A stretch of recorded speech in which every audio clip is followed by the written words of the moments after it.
Hello everyone, this is advocate Ganesh. Welcome to Ganesh legal talks. என்கிட்ட நிறைய பேர் கேட்குற ஒரு கேள்வி என்னன்னா, வில் அப்படின்னா என்ன? இந்த வில் உயில்னு சொல்லுவாங்க இல்லையா, அப்படின்னா என்ன? வில் எழுதலாமா? வில் எழுதலாமா இல்லை செட்டில்மெண்ட் பண்ணலாமா?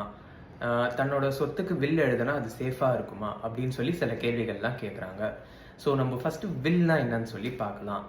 வில்ன்றது ஒரு டாக்குமெண்ட்க்கு. அது என்ன விதமான டாக்குமெண்ட்னா, அந்த டாக்குமெண்ட்டை எழுதுறவர் தன்னோட இறப்புக்கு பின்னர் தன்னுடைய ப்ராப்பர்ட்டிஸ், சொத்துக்கள் இருக்கு இல்லைங்களா, அந்த சொத்துக்களை யார் அனுபவிக்கணும் அப்படின்னு சொல்லி தெளிவாக எழுதியிருப்பாங்க. அதுக்கு பேரு தான் வில். தமிழ்ல உயில் அப்படின்னு சொல்லி சொல்லுவாங்க. ஸோ இந்த வில் வந்து யார் எழுதலாம் அப்படின்னு பார்த்தீங்கன்னா, யார் வேணா எழுதலாம். ஆனால் அவங்க ஒரு மேஜரா இருக்கணும். மீனிங் 18 வயசுக்கு மேலே இருக்கணும். அதே மாதிரி அவங்க ஒரு சவுண்டான மைண்டில் இருக்கணும். அதாவது தெளிவான மைண்டில் இருக்கணும். அவங்க மைண்ட் வந்து எந்த விதமான டிஸ்டர்பன்ஸும் இல்லாமல் தெளிவான மைண்டாக, ஒரு நார்மல் ஹியூமன் பீங்காக, நார்மல் பர்சனாக, எந்த விதமான மனப்பிரச்சனையும் இல்லாமல் நார்மலான பர்சனாக இருக்கணும். அவங்க வந்து எந்த விதத்துலையும் இன்ஃப்ளூயன்ஸ் ஆகக்கூடாது. அந்த வில்ல எழுதுறப்போ, அந்த வில் வந்து ஒரு பர்சன் எழுதுறாங்கன்னா அவங்க வாலண்டரியாக எழுதணும். அவங்கள யாரும் வந்து ஃபோர்ஸ் பண்ணியோ இல்லை இன்ஃப்ளூயன்ஸ் பண்ணியோ இந்த மாதிரி என் பேரில் எழுது அப்படின்னு சொல்லி கட்டாயப்படுத்தி எழுதி வைக்கவே கூடாது. வாலண்டரியாக இருக்கணும் ஒரு வில்.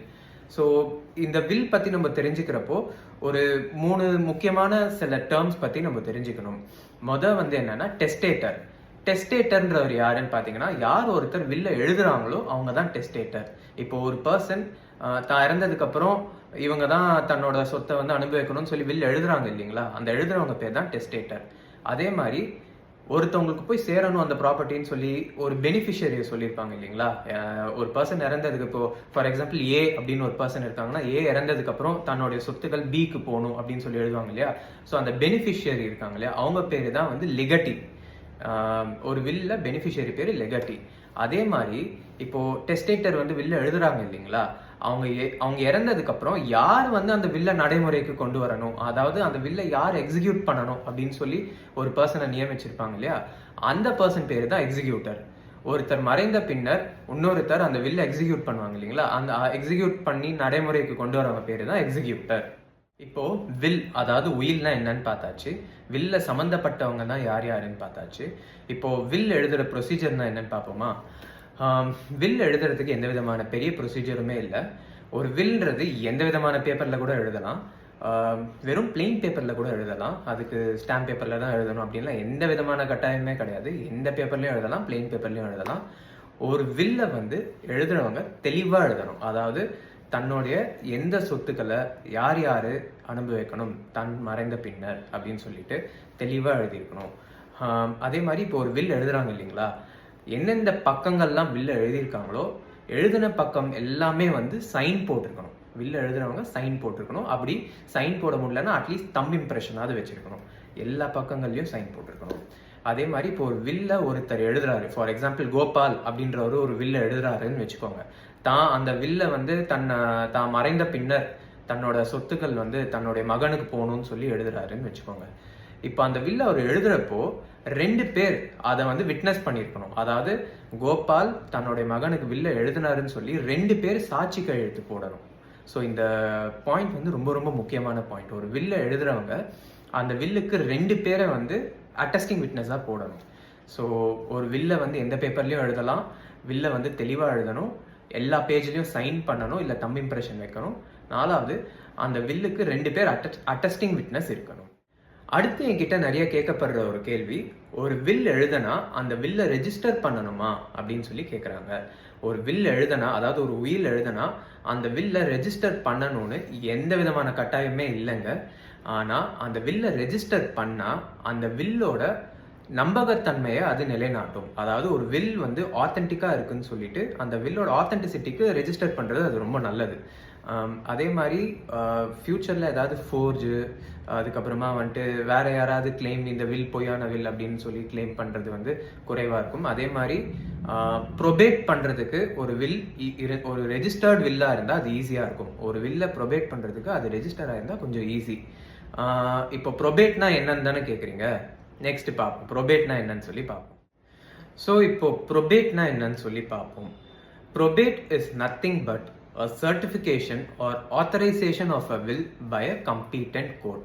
அதாவது ஒரு வில் வந்து ஆத்தென்டிக் ஆனது, அதாவது இது வந்து ஒரு பக்காவான வில், லீகலி வேலிடான வில் அப்படின்னு சொல்லிட்டு கோர்ட்டே வந்து அதை சரிபார்த்து அதுக்கு ஆத்தரைசேஷன் கொடுக்கறது தான் ப்ரொபேட்.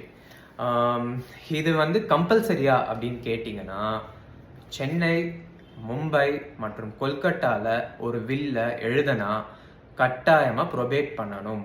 அந்த ஹைகோர்ட்டுக்கு போய் அந்த வில்ல ப்ரொபேட் பண்ணணும். அதே மாதிரி நீங்க வந்து ஒரு வில் எழுதுறப்போ அந்த வில்ல சம்பந்தப்பட்ட சொத்துக்கள் சென்னையிலயோ இல்ல மும்பையிலயோ இல்ல கொல்கட்டாலயோ இருந்தா probation of a will in high court is mandatory. அதாவது வில்ல ப்ரொபேட் பண்றது கட்டாயம். சொத்து சென்னை, மும்பை இல்ல கொல்கட்டால இருந்தா, இல்ல வில்ல சென்னை, மும்பை, கொல்கட்டால எழுதி இருந்தா அதை கட்டாயமா கோர்ட்ல ப்ரொபேட் பண்ணணும். இது வந்து section 213 and 57 of Indian succession ஆக்ட்ல சொல்லியிருக்காங்க. இப்போ வில்னா என்னன்னு பார்த்தாச்சு, அதே மாதிரி ஒரு உயில ரெஜிஸ்டர் பண்ணுமான்னு பார்த்தாச்சு, உயில ப்ரொபேட் பண்றதுன்னு என்னன்னு பார்த்தாச்சு, உயில் எழுதுறதுக்கான ப்ரொசீஜர் என்னன்னு பார்த்தாச்சு, யார் உயில் எழுதலாம்னு பார்த்தாச்சு. இப்போ வந்து உயிலோட பெனிஃபிட்ஸ் என்ன, அதாவது அட்வான்டேஜஸ் என்ன, டிஸ்அட்வான்டேஜஸ் என்னன்னு நீங்க கேட்டீங்கன்னா, ஒரு உயில் எழுதுறதோட பெனிஃபிட் என்னன்னு பார்த்தீங்கன்னா, ஒரு நபர் ஒரு உயிலை எழுதுறாங்கன்னா அவங்க இறந்ததுக்கு பின்னர் தான் அந்த உயில் வந்து நடைமுறைக்கு வரும். ஸோ அவங்க இறக்குற வரைக்கும் அவங்க மைண்ட் சேஞ்ச் ஆச்சுன்னா தன்னுடைய வில்ல மாத்திக்கலாம் இல்லைங்களா? இப்போ ஒரு பர்சன் இருக்காரு, அவர் ஒரு வில் எழுதுறாரு. இப்போ 3 பசங்க இருக்காங்கன்னு வச்சுக்கோங்க. ஒரு சொத்து வந்து 3வது பையனுக்கு தான் போகணும் அப்படின்னு சொல்லி ஒரு வில் எழுதுறாரு. பட் இறக்குறப்போ வந்து மனசு மாறுது. அந்த சொத்தை வந்து 2 பசங்களுக்கும் பிரிச்சு கொடுத்துடலாம் அப்படின்னு சொல்லிட்டு 2வது மகனுக்கும் 3வது மகனுக்கும் பிரிச்சு கொடுக்கணும்னு மனசு அவருக்கு மாறுச்சுன்னா லாஸ்ட் மினிட்ல அது மறுபடியும் ஒரு வில் எழுதிக்கலாம். ஏன்னா அவர் இறந்ததுக்கு அப்புறம் தானே அது நடைமுறைக்கு வரும். ஸோ அந்த மாதிரி வந்துட்டு வில் வந்து கடைசி நிமிஷம் வரைக்கும் நீங்கள் மாற்றக்கூடிய ஒரு விஷயம். அதே மாதிரி ஒரு வில்லுன்றது ஃப்ளெக்சிபிளாக இருக்குல்ல, நம்ம எப்படி வேணால் எழுதலாம், என்ன வேணால் எழுதலாம். ஸோ ஃப்ளெக்சிபிளாக இருக்குது இல்லைங்களா, ஃப்ளெக்சிபிலிட்டி இருக்குது. அதே மாதிரி ஃபேமிலி டிஸ்பியூட்ஸ் ஏதாவது இருக்குன்னு வச்சுக்கோங்களேன். சில குடும்பங்களில் இருக்கும், ஒருத்தர் வந்து இவருக்கு வந்து சொத்து கொடுக்கக்கூடாது, இவங்களுக்கு தான் கொடுக்கணும் அப்படின்னு இருக்கும். ஸோ அப்படி இருக்கிறப்ப வில் எழுதுனா அது வந்து ஃப்ளெக்சிபிளாக எழுதிக்கலாம். ஃபேமிலி டிஸ்பியூட்ஸ் ஏதாவது இருந்தால் அது இருக்காது. அதே மாதிரி இப்போ செட்டில்மெண்ட் பண்றாங்க இல்லைங்களா, ஒரு ப்ராப்பர்ட்டியை செட்டில்மெண்ட் பத்திரம் எழுதி செட்டில்மெண்ட் எழுதுறாங்க. செட்டில்மெண்ட்னா என்னன்னு நம்ம இன்னொரு வீடியோல பார்ப்போம். இப்போ செட்டில்மெண்ட் பண்ணி லைஃப் இன்ட்ரெஸ்ட் ஹோல்ட் பண்ணாங்கன்னு வச்சுக்கோங்களேன். அதாவது ஒரு நபர் ஆயுட்காலம் வரை தான் அந்த சொத்தை வந்து அனுபவிக்கிறதுக்கான உரிமை ஹோல்ட் பண்ணிட்டு இன்னொரு பர்சனுக்கு வந்து ப்ராப்பர்ட்டியை செட்டில் பண்ணிட்டாங்கன்னா, இதுல 2 பேர்ல யார் அந்த ப்ராப்பர்ட்டியை விற்கணும்னாலும் 2 பேரோட பர்மிஷனும் வேணும். இப்போ ஒரு வந்து தகப்பன் ஒரு பிள்ளைக்கு வந்து ப்ராப்பர்ட்டியை செட்டில் பண்ணிட்டாருன்னு வச்சுக்கோங்க, செட்டில்மெண்ட் பத்திரம் மூலியமா. அவரு வந்து லைஃப் இன்ட்ரெஸ்ட் ஹோல்ட் பண்ணியிருந்தாருன்னா அவர் அந்த ப்ராப்பர்ட்டியை விற்கணும்னா பையனோட சம்மதம் தேவை. அதே மாதிரி அந்த பையன் வந்து அந்த ப்ராப்பர்ட்டியை விற்கணும்னா அப்பாவோட சம்மதம் தேவை. ஆனா வில்ல இந்த மாதிரி எந்த விதமான சிக்கல்களும் இல்லை. ஏன்னா வில்லுன்றது ஒரு பர்சன் இறந்ததுக்கு அப்புறம் தான் நடைமுறைக்கு வரும். அதே மாதிரி டிஸ்அட்வான்டேஜஸ் என்னன்னு பாத்தீங்கன்னா, ஒரு வில்லை யார் வேணா சேலஞ்ச் பண்ணலாம். இப்போ வந்து ஒரு தகப்பன் வந்து ஒரு பிள்ளைக்கு வில் எழுதுறாருன்னு வச்சுக்கோங்களேன், இன்னொரு பிள்ளை வந்து அதை சேலஞ்ச் பண்ணலாம். இந்த வில் வந்து எங்க அப்பா சுயமா எழுதல, இன்ஃப்ளூயன்ஸ் பண்ணி எழுதியிருக்காங்கன்னு சொல்லி சேலஞ்ச் பண்ணலாம் கோர்ட்ல. அதே மாதிரி இப்ப நான் சொன்ன மாதிரி ஆரம்பத்திலேயே சென்னையிலயோ மும்பையிலயோ இல்ல கொல்கட்டாலயோ ப்ராப்பர்ட்டி இருந்தாலோ இல்ல இந்த 3 சிட்டிஸ்ல வந்து வில் எழுதினாலோ அதை கட்டாயமா கோர்ட்ல ப்ரொபேட் பண்ணணும். ஸோ ப்ரொபேட் பண்றப்ப யாராவது அந்த வில்ல சேலஞ்ச் பண்ணலாம், அது ஒரு நீண்ட கேஸா வந்து இழுத்துட்டு போகும். ஸோ இதுதான் அதுல இருக்க டிஸ்அட்வான்டேஜஸ் அண்ட் அட்வான்டேஜஸும் உங்களுக்கு நான் சொல்லிட்டேன். ஸோ இந்த வீடியோ உங்களுக்கு தெளிவா புரிஞ்சிருக்கும்னு நினைக்கிறேன். அடுத்த வீடியோல கண்டிப்பா நம்ம சந்திப்போம். உங்களுக்கு ஏதாவது ஸ்பெசிஃபிக்கான டவுட்ஸ் இருந்தா இதை பத்தி எனக்கு வீடியோல எக்ஸ்பிளைன் பண்ணுங்க அப்படின்னு சொல்லி தாராளமா நீங்க கமெண்ட் செக்ஷன்ல கேட்கலாம்.